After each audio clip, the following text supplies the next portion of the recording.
잘 쉬고 오셨습니까, 선생님? 9주차 3차 시 수업을 시작하도록 하겠습니다. 청소년 심리 및 상담 6장 상담 이론 2 계속 진행하도록 하겠습니다. 자, 수업 시작할까요? 행동주의에서 행동주의 상담에 관련한 토큰 경제에 대해서 한번 살펴보도록 하겠습니다.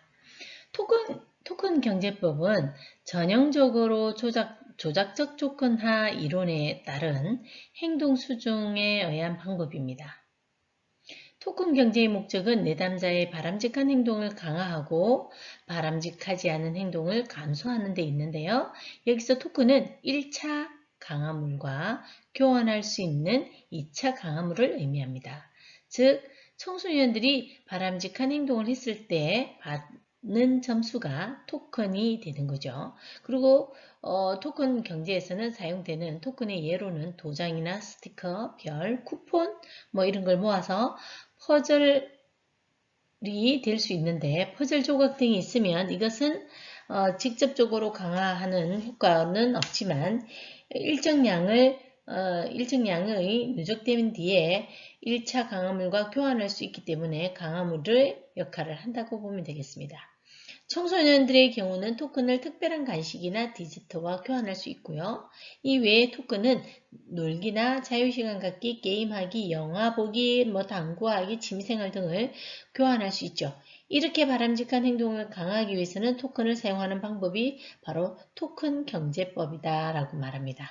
토큰을 사용하는 강화는 다른 강화 체계에 비해서 유리한 점이 많다고 하죠. 거기서 보면 토큰을 주는 것 자체로는 사회 자체로 인해 사회적 보상의 역할을 할 뿐만 아니라 교환 가치로 인한 강화로 이중 강화의 효과가 있습니다. 토큰은 바람직한 행동과 강화 제공 사이에서 시간적 지연을 메우는 역할을 하기도 하고, 그리고 그 역할을 하기 때문에 행동의 강도를 지속적으로 유지할 수 있다. 하나의 강화를 여러 조각으로 나누어 줄 수 있기 때문에 경제적인 뿐만 아니라 내담자에게 만족을 지연시키는 습관을 길러줄 수도 있죠. 토큰은 여러가지 강화 자극과 교환될 수 있기 때문에 동일한 강화 자극에 의한 포화를 방지할 수 있습니다. 자, 이렇게 보면 이런 거죠. 우리 어릴 때 칭찬 스티커를 많이 받으면 초콜릿을 준다. 이런 거. 칭찬 스티커는 1차 강화물이고 초콜릿은 2차 강화물이 되겠죠. 1차 강화물을 많이 모으면 2차 강화물로 교환할 수 있다라고 생각하는 거죠. 이래서 마치 적을 하나 사기 위해서는 아껴 모으는 그런 것들이 토큰 경제법이다. 그래서 이런 형태로 행동을 수정하고 유지시키는 거. 그러면서 우리가 뭔가를 행동을 바꿨을 때 바로 초콜릿을 주는 것보다는 훨씬 더 시간을 지연시킬 수도 있고 그 지연된 시간만큼 그 행동을 좀 더 유지할 수 있는 아주 좋은 방법이 되겠습니다. 마지막으로 사회학습 이론의 기법에는 관찰학습이 대표적인데요. 관찰학습이란 사회학습 이론에서 주로 관찰에 의해 행동이 학습된다고 보는데요. 관찰학습에 영향을 미치는 인물의 요인으로는 따뜻하며 명성과 힘, 모방기술을 가지고 있거나 동성의 인물을 더 잘 모방하죠. 동성끼리. 그리고 어떠한 행동을 따라함으로 해서 보상받은 적이 있을 때 더 잘 따라하게 됩니다. 이와 같은 관찰학습은 행동치료에도 유용하게 사용되고요. 집단상담에서는 사회성이 부족한 내담자가 다른 내담자의 사회적 기술이나 행동을 모방하는 데도 성공적으로 이용됩니다. 이러한 관찰학습에는 실제적인 모델링이 아닌 책이나 영화, 동영상 등을 이용할 수도 있습니다. 관찰학습은 이렇게 해서 모델링하는 방법이죠. 모델링, 모방학습은. 행동주의에 있어서 시사점은요. 현재와 관찰 가능한 행동 변화에 초점을 둔 행동주의적 상담은 청소년 상담에서 학업 행동이나 생활 습관, 대인관계 기술, 중독 치료, 흡연이나 인터넷 등이 있겠죠. 그런 것과 같이 새로운 행동 습득이 필요한 영역에서 유용하게 활용될 수 있습니다. 모델링을 통해서 학습을 활용하면 상담을 함으로 해서 사회적 기술의 습득과 필요한 행동을 연습할 수 있는 아주 좋은 점이 있다는 겁니다. 자, 그리고 인지행동적 상담 이론을 보면 1960년대 초에 등장한 인지행동적 상담 이론은 상담의 주요한 접근으로서 그 위상을 정립하였다고 볼 수 있습니다. 상담이나 심리치료에서 인지행동적 접근은 인지행동과 행동치료를 이론으로 통합해서 탄생한 통합적 모델을 설명하는 거죠. 인지행동적 이론의 종류에는 백이나 인지치료, 그리고 백의 딸인 주디스 백, 마이헨바움 등에 의해서 인지행동치료가 발전합니다. 그리고 앨리스의 합리적 정서행동치료, 불안관리나 훈련, 자기통제치료, 구조적 심리치료, 다이렉티컬 행동치료, 수용전념치료 등이 있습니다. 이러한 것들로 해서 생각을 바꾸고 사고를 바꾸고 그러면서 행동이 나아지고 행동이 바뀌는 것, 이런 것들이 인지행동적 상담이 되겠습니다. 인지행동적 상담 이론의 인간관은 어떤 게 있는지 한번 볼까요? 인지행동적 접근에서 인간의 여러 측면 중에 인지는 즉 사고 또는 생각이나 가장 우선하고 중요하다는 인지 우선성의 관점을 취하고 있습니다. 백의 인지치료를 보면 인지치료는 미국 펜실베니아의 대학에서 백에 의해서 개발됐는데요. 그리고 그 개발된 인지치료는 체계화되고 그러면서 상담 이론이 되는 거죠. 정신과 의사인 백은 주로 우울증 환자들을 치료하기 위해서 많은 경험적 증거를 통해서 성격이나 정신병리에 관한 통합적 이론적 체계를 정립합니다. 그리고 인지치료의 철학적 기원은 스토아 철학자들에게서 찾아볼 수 있는데 특히 인간은 사물로 인해서 고통받는 것이 아니라 그것을 받아들이는 관점으로서 고통을 받는다라는 에픽테토스의 말은 인지치료의 이론적 핵심을 보여주고 있습니다. 그리고 백의 인지치료는 범불안장애나 공황장애나 그리고 사회공포증, 물질남용, 부부문제 등의 불안과 공포증을 포함한 정서의 전반적인 문제와 성격적 문제에도 치료 효과가 있다고 연구 결과가 있습니다. 광범위하게 검증되었던 부분도 있고 현재 인지치료는 독립된 치료로서 또 다른 치료와 함께 세계적으로 널리 적용되고 있습니다. 주요 개념은 인지치료는 사람들의 감정이나 행동이 어떤 사건에 대한 그들의 지각에 의해서 영향을 받는다고 가정하고 인지 모델을 근거로 하고 있습니다. 그리고 인지적 상담 이론에 있어서 백의 인지치료 주요 개념은 핵심 믿음과 그리고 중간 믿음. 중간 믿음에는 태도나 규칙, 가정들, 그 다음에 자동적 사고, 그리고 감정이나 행동, 어떤 상황, 이런 것들로 인해서 인지치료의 주요 개념을 한번 또 살펴보도록 할게요. 핵심 믿음은 가장 근원적인 수준의 믿음, 인지의 바탕이 되는 중심적인 생각인 거죠.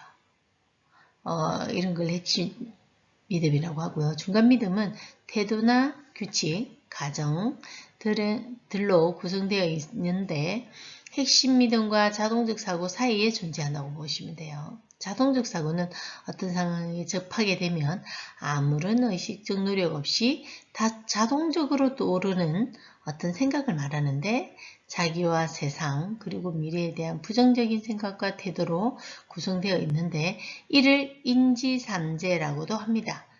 인지적 오류는 어떤 경험이나 사건을 해석하고 받아들이는 과정에서 현실을 제대로 지각하지 못하고 있거나 아니면 왜곡해서 받아들이는 비논리적이고 추론이나 판단의 오류다 라고 인지적 오류를 설명하고 있죠.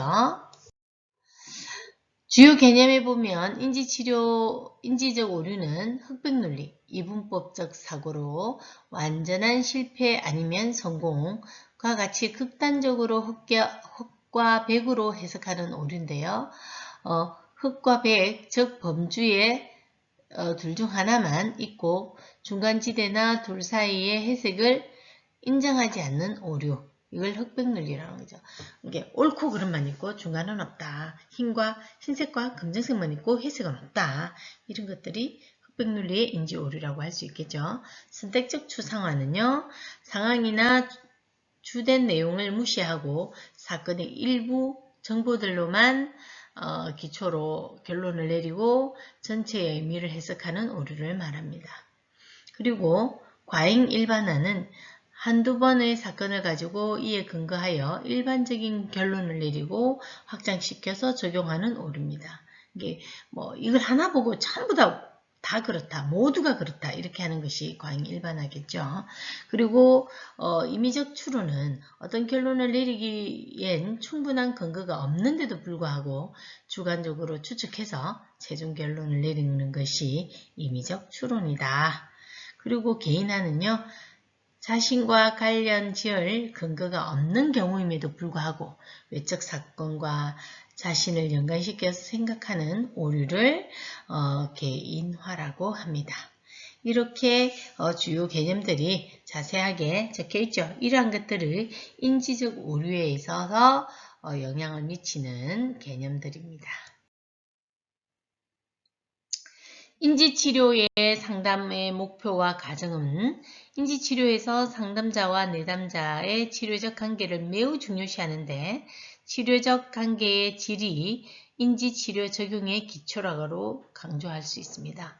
인지치료의 과정은 전반적인 계획과 개별회기 시간을 위해서 구체적으로 계획하고 구조화하는 거죠. 상담 과정은 초기, 중기, 말기 세 단계로 구분합니다. 이렇게 인지행동적 상담 이론은 이렇게 쭉 나아가고 있죠. 이런 형태대로 우리가 배워봐야 되겠죠. 자, 그 다음에 인지치료의 주요 기법으로 살펴보도록 할게요. 예를 들어 인지치료의 주요 기법을 들어가기 전에 인지행동치료의 상담의 목표는 인지치료에서 상담자와 내담자의 치료적 관계를 매우 중요시하는데 치료적 관계의 질이 인지치료적 적용의 기초라고도 강조합니다. 백은 상담 과정에서 내담자가 질문에 자유롭게 답하는 형식의 소크라테스 대화법을 사용하고요. 그들 자신에 대한 잘못된 생각을 발견하도록 돕는 것을 강조하고 있습니다. 또한 치료의 단계에서 내담자의 능동적인 참여와 협력을 이끌기 위해서 노력해야 합니다. 이러한 인지치료의 기본적인 상담 목표는 내담자의 부정적인 사고나 인지적 오류를 찾아내서 그 내용을 확인하고 보다 현실적으로 수정하는 것이 좋겠죠. 그리고 또한 강의의 의미에서 상담 목표는 종결 후에도 내담자가 자신의 정상 감소와 수정을 지속적으로 할 수 있도록 상담자가 돕고 격려하는 것이 중요합니다. 즉 다른 말로 표현하면 내담자 자신이 치료자가 될 수 있도록 돕는 것을 목표로 하는 거죠. 인지행동치료의 과정은 전반적인 기획과 개별 회기 시간을 위해 구체적으로 계획하고 구조하는 건데요. 상담 과정은 초기, 중기, 말기 세 단계로 나뉘기도 합니다. 상담의 초기 단계에서는 상담자와 내담자의 단순한 라포 형성을 넘어서 경고하고 생산적인 치료적 협력관계를 수립할 수 있어야 합니다. 그리고 상담 목표를 구체화하고요. 내담자에게 인지모델을 가르치기도 해야 되겠죠. 내담자가 활동적이도록 돕고, 그리고 내담자에게 자동적 사고를 식별하거나 평가하는 반응의 방법을 가르쳐야 되고요.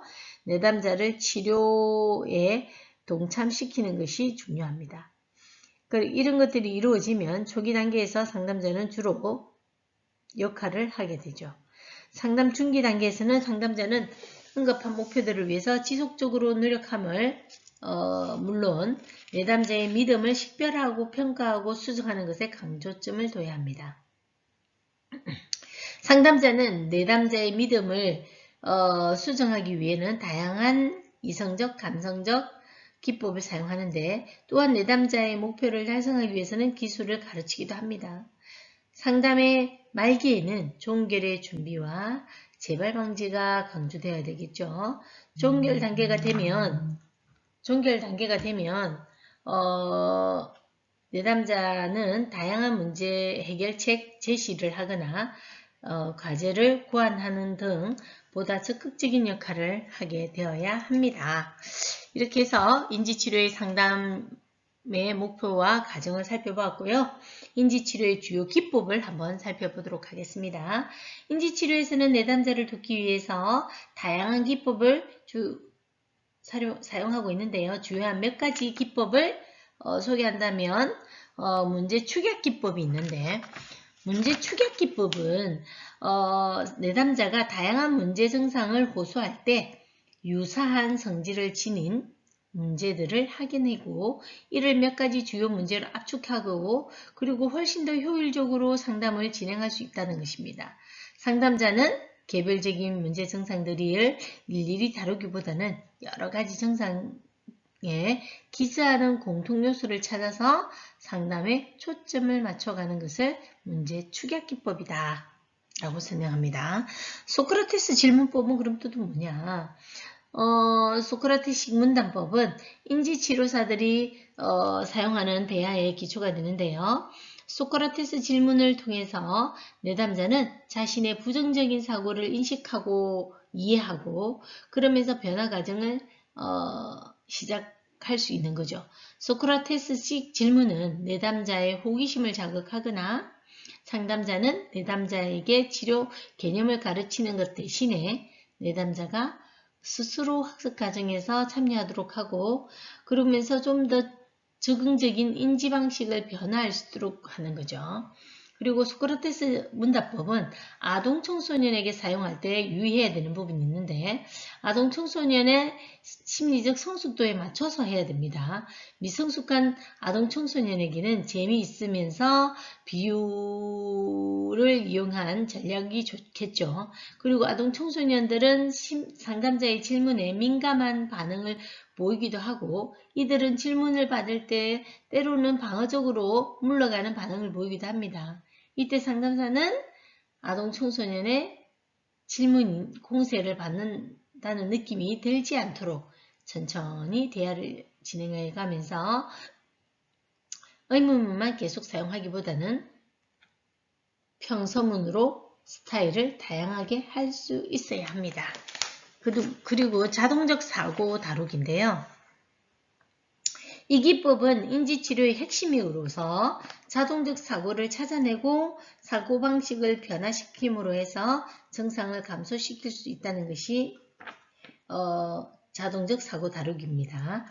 자동적 사고 다루기는 두 단계로 되어 있는데요. 첫째는 자동적 사고를 찾을 수 있도록 돕는 거고 둘째는 부정적 자동적 사고를 수정하고 내담자의 사고를 더 적응적인 방법으로 변화시키는 것이 자동적 사고방식 다루기다 라고 인지치료 주요 기법을 설명했습니다.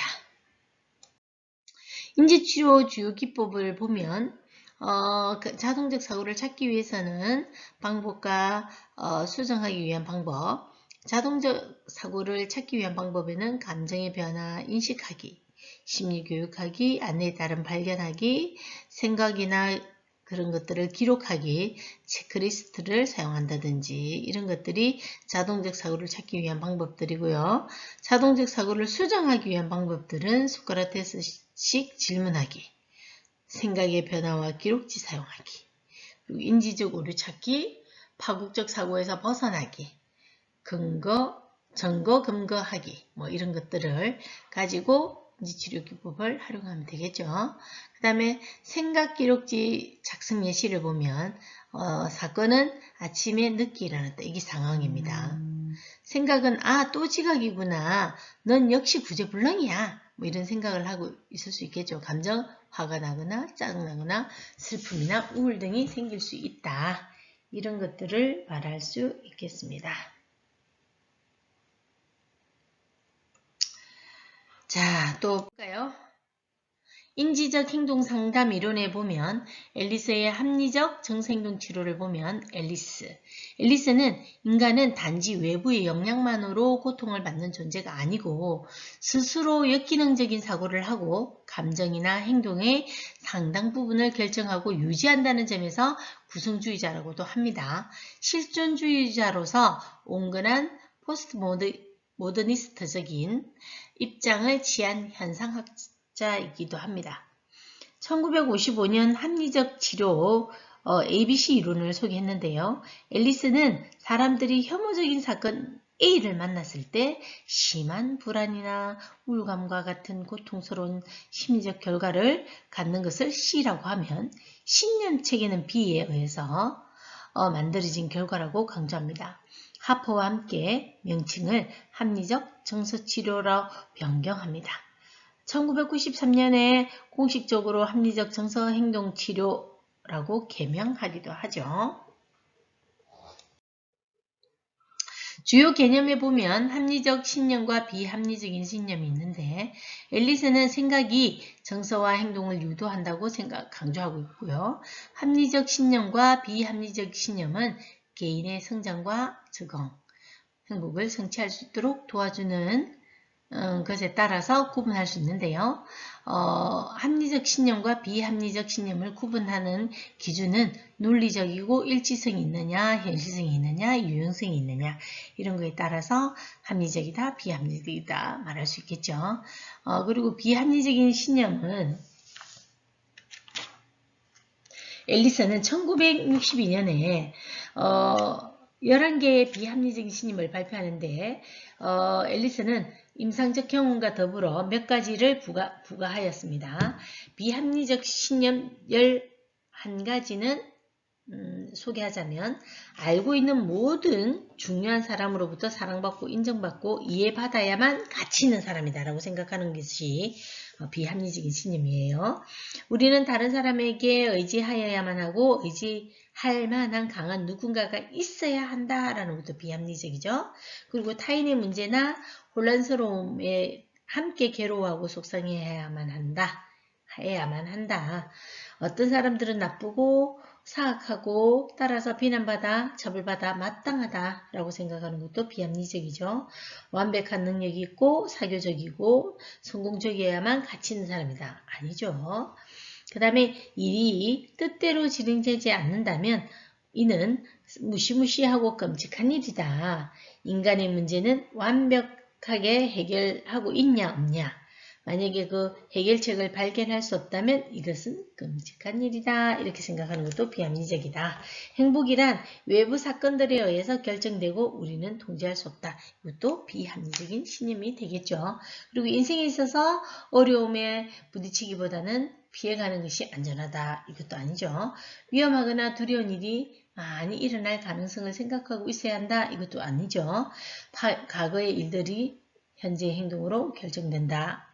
이것도 아니죠. 물론 뭐 그런 부분이 없잖아 있을 수는 있겠습니다만은 꼭 그렇다고는 할 수 없겠죠. 그리고 A, B, C, D, E, F 모형으로는 A는 그 선행이 선행 사건이나 경험을 A라고 하고, 그리고 B는 사건에 대한 신념이나 합리적인 신념, 그리고 때로는 비합리적인 신념이 뭐냐. 두 가지 중에 결과로 내담자가 보고하는 정서적 또는 행동적 결과라고 하고요. 비합리적인 신념에 대한 논박은 비합리적인 신념을 논박한 효과나 논박하기를 통해서 바뀐 합리적인 신념에 대한 그런 새로운 감정이다 라고 할 수 있겠습니다. 그리고 모형은 이렇게 A, 비합리적 신념, 결과, 사건, 논박, 합리적인 신념, 효과, 감정 이런 형태로 나타난다. 그 다음에 RABT 상담 기법은 인지적 기법인데요. RABT의 핵심은 비합리적인 신념을 합리적인 신념으로 바꾸는 것이 되겠습니다. 인지적 기법은 RABT에서 가장 중요한데요. 정서적 기법은 무조건적 수용이고 합리적, 정서적 상상, 유머를 사용하는 것, 역할 연기 이런 것들이 있어요. 행동적 기법은 합리적인 사고의 연습과 강화를 위한 과제나 자기 표현 훈련, 이완 체계, 그리고 체계적 둔감화 등을 사용하고 있습니다. 그리고 인지행동적 상담의 시사점은요. 체계적인 인지적 접근 치료 기법은 비교적 짧은 상담 기간을 통해서 상담 효과를 볼 수 있도록 했고요. 많은 사람으로부터 지지를 받고 있습니다. 활동 범위를 확장시키면 특히 내담자로 하여금 적극적이고 주체적으로 스스로 자기 변화를 일으키도록 하는 점은 상담과 심리치료 분야에서 그 시사점이 큽니다. 청소년 인지발달 특성과 개인차를 고려하여 그에 맞게 감정을 파악하고 인지와 연결할 수 있는 다양한 기법을 활용한다면 학교 상황과 청소년 분야에서 더욱 성공적인 상담을 거둘 수 있다라고 할 수 있습니다. 아이고 감사합니다. 고생하셨습니다. 이번 9주차 3차 시 수업도 마치도록 하겠습니다. 고생했습니다.